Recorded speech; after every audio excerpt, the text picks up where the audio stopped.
দেশের স্বাধীনতার বিরুদ্ধে দাঁড়িয়ে জামায়াত ইসলামী আজকে প্রধান বিরোধী দল হিসেবে সংসদে থাকতে পারে, তাহলে মুক্তিযুদ্ধের নেতৃত্ব দানকারী দল আওয়ামী লীগ কি করে রাজনীতির বাইরে থাকবে? 110 কোটি টাকার প্রজেক্ট করেছেন গণভবনকে জাদুঘর বানিয়ে, সেখানে ওয়াক ইন ইন্টারভিউ দিয়ে 100 জনের চাকরি দিয়ে দিয়েছেন, সব ভাই ব্রাদার। নিজেকেই নিজের কমিটির সভাপতি হিসেবে এখনো তিনি চাকরিতে রয়ে গেছেন কিন্তু উপদেষ্টা।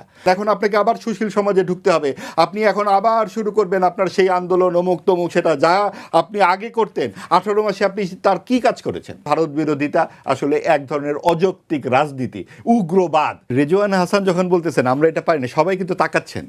আসলে তারাই মেইন স্ট্রিমে আসতে দিয়েছেন বলেই এখন এটা ধরা পড়ে যাচ্ছে বলে বলতেছেন যে দিইনি। কারণ এই যে আজকে প্রধান বিরোধী দল দেখলেন, এটা কাদের করা? আওয়ামী লীগকে নির্বাচন আসতে না দেওয়ার জন্য এত যে সৎ সরঞ্জাম করা, এটা কাদের করা? এই সরকার প্রথম দিন থেকে তো একেবারে ব্রহ্মাস্ত্র, পৃথিবীর সেরা অস্ত্র নেমেছে যে এখানে আওয়ামী লীগকে নিষিদ্ধ করতে হবে, নির্বাচনে আসতে দেওয়া যাবে না। এই জন্যই তো আজকে জামাত এত বড় দল হিসেবে, প্রধান বিরোধী দল হিসেবে গিয়ে তারা এত কথা বলছে। এবং এত কথা বলার আরেকটি কারণ হচ্ছে, ইঞ্জিনিয়ারিংয়ের কথাও আরেকটি কারণ হচ্ছে, তারা কিন্তু ওই যে আগেরকার যে বিরোধী দলগুলো আওয়ামী লীগ বিএনপি যেমন একে অপরের বিরুদ্ধে অভিযোগ করতো, নির্বাচনের পরেই যে হারবে সে কিন্তু সূক্ষ্ম কারচুপি, মনে আছে আপনাদের? এই ধারাতেই জামাত সেই অভিযোগ করছে। তারা তো মনে মনে খুবই খুশি। এইটা ওই সেই আগের দরকার, প্রধান বিরোধী দল কথা বলবে না? ইঞ্জিনিয়ারিং করেছি, আবার তাদের যারা মন্ত্রী তারাই বলছেন যে আমরা এটা করতে দেইনি। আপনি করতে দেননি, আপনি এত বাকবাকুম করে এই কথাটি বলছেন কেন? কারণ আপনি ওই যে চোখটে দিতে চাচ্ছেন। এখন আপনাকে আবার সুশীল সমাজে ঢুকতে হবে, আপনি এখন আবার শুরু করবেন আপনার সেই আন্দোলন অমুক তমুক, সেটা যা আপনি আগে করতেন। 18 মাসে আপনি তার কি কাজ করেছেন? 18 মাসে আপনারা এর আগে এত বড় একটা সুযোগ পেলেন। এই উপদেষ্টা তো সরাসরি বলেছেন যে আপনারা তো নির্বাচন করেন কেন, মনে আছে নিশ্চয়ই, এগুলো রেকর্ডে খুঁজলেই পাবেন। তার মানে তারা তো নির্বাচন শব্দটি তাদের খুব আপত্তিকর জায়গায় ছিল। এমন উপদেষ্টা আছেন 110 কোটি টাকার প্রজেক্ট করেছেন গণভবনকে জাদুঘর বানিয়ে, সেখানে ওয়াক ইন ইন্টারভিউ দিয়ে 100 জনের চাকরি দিয়ে দিয়েছেন, সব ভাই ব্রাদার। নিজেকেই নিজের কমিটির সভাপতি হিসেবে এখনো তিনি চাকরিতে রয়ে গেছেন কিন্তু উপদেষ্টা। কাজেই এই যে তুগলকি কাণ্ডগুলো তারা করতে পেরেছেন, এবং করতে পেরেছেন এভাবে।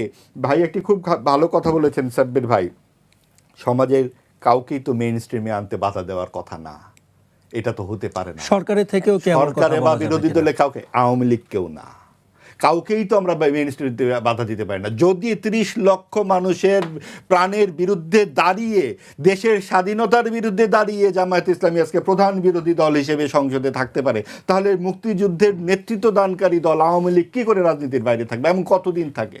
কাজে এইগুলোর মীমাংসা তো হতেই হবে, এবং সেগুলো সংসদেই হতে হবে। এবং এই যারা সংসদে বিজয়ী হয়েছেন তাদেরই দায়িত্ব যে সকলের যায়, আমরা কিন্তু জামাতকেও বাইরে রাখতে বলছি না, কাউকেই মেইন স্ট্রিমের বাইরে রাখা যাবে না। সবাই তার যার মতো করে, যারা ধর্মীয় রাজনীতি করতে যায়, সাম্প্রদায়িক রাজনীতি করতে, সেও পারবে, এবং সে তার কথা, তার দাওয়াত দেবে। সে যেমন ওই যে নিজেদের টাকা পয়সা দেবে, এবং মধ্যপ্রাচ্য থেকেও যদি টাকা আসে সেগুলো দিয়েও নানান কর্মীদের বাড়িতে পৌঁছে দেবে, সেই টাকাও আবার বিভিন্নভাবে যাবে, বিভিন্নভাবে পেট্রোডলার আসতে পারে, তাতেও কোনো অসুবিধা নাই। কিন্তু মুশকিলটা হচ্ছে যে আমরাও মামুরাই থাকবো সমাজে। এই যে আমাদের রাজনীতির যে যখন ক্ষমতায় যায় তাদের মধ্যে মজ্জাগত ওই জায়গা থেকে আমাদের বেরিয়ে আসার একটা বড় আহ্বান 24-এর গণ অভ্যুত্থান।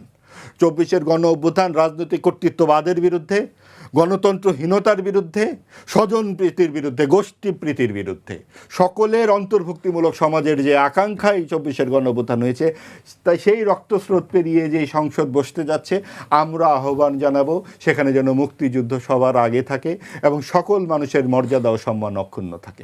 সাধারণ